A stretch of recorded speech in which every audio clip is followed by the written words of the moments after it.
Welcome back. The objective of this video is to explore generating linear functions from arithmetic sequences. Looking at the relationship between linear functions and arithmetic sequence, we know that a linear function of the form y equals mx plus b describes a continuous function whose domain and range is all real numbers, with a y-intercept of 0b, and the rate of change of the function is the value m, or the slope over its domain. And as we saw in previous videos, arithmetic sequences can be represented by linear functions, where our slope is really our d, our difference between the terms, and we were able to quickly find the y-intercept and that kind of thing. So in example 1, they ask us to use the graph of the sequence shown at right. So they want us to use this graph here and complete the table below. So really what they're asking us to do is find the ordered pairs of these particular plotted points. So when n equals 1, we have a value, a y value of -5. When n equals 2, we've got a y value of -3. When n equals 3, we've got a y value of -1. So just looking at those points, we've got those particular values. We've got a whole bunch of ordered pairs here. And in fact, we can see that the difference here, d, is a positive 2 because we're adding 2 to each one. So we can say d is equal to 2. And then write an explicit rule. We might have to go back in our notes to see what an explicit rule format looks like. Our explicit format is a sub n equals a sub k plus d to the n minus k. So in this case, our explicit rule is a sub n equals -5 plus 2, our d, times n minus 1. And then it asks us to use the information to write a linear function. So we'll do this in function notation. And all we really need to do is distribute the 2 and simplify. So f of n equals -2 plus 2n minus 2, or f of n equals 2n minus 7.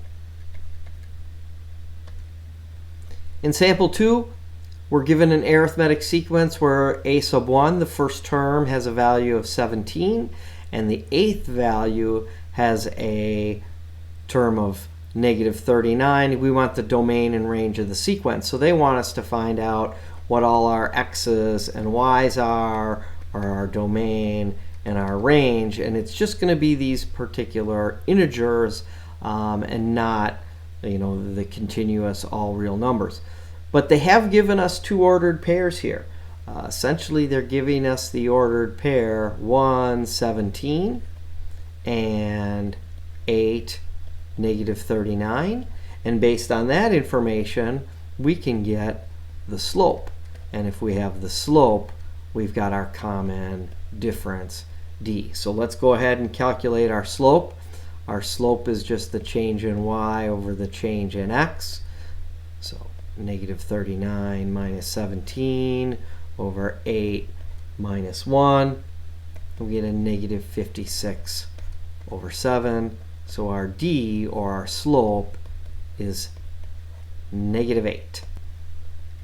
And now that we know that our common difference is -8, we can just subtract 8 each time and find every one of those pairs. So 17 minus 8 is 9, 1, -7, -15, -23, -31. And now we have our domain and our range.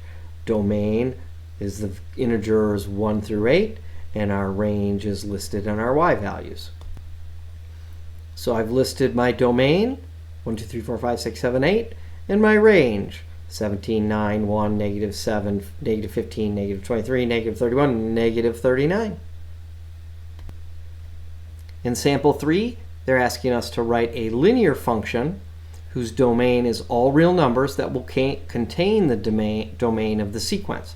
So they want us to write a function for this particular set of numbers in the previous sample.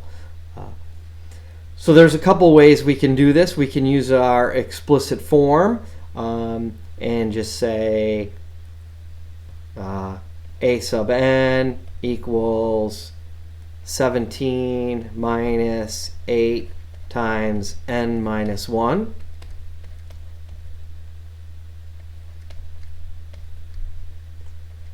And we get negative 8n plus 25. I think that's one of the easiest ways to do that. So a sub n is equal to that. So in function notation, f of n equals negative 8n plus 25. You could rely on the crutch that we did earlier, and we said, well, the 0th term would be 8 minus a minus 8, or 8 more than 17, or 25. And that would be our y-intercept, and our d is negative 8, and then you'd have your function as well. So we will get some more practice with writing arithmetic sequences when I see you in class.